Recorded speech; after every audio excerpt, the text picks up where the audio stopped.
রাজধানীর শাহবাগ এলাকায় ছাত্রদল ও শিবিরের মধ্যে উত্তেজনা চলছে। সন্ধ্যায় এই পরিস্থিতি তৈরি হয়। পরে মীমাংসার জন্য দুপক্ষের সাথে বৈঠকে বসে শাহবাগ থানা পুলিশের সদস্যরা।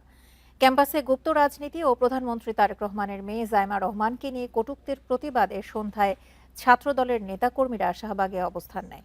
পরে ডাকসু নেতা ও এবি জুবায়ের এবং মোসাদ্দিক আলীর নেতৃত্বে শিবিরের কর্মীরা ঘটনাস্থলে গেলে দুপক্ষের মধ্যে ধাওয়া পাল্টা ধাওয়া শুরু হয়।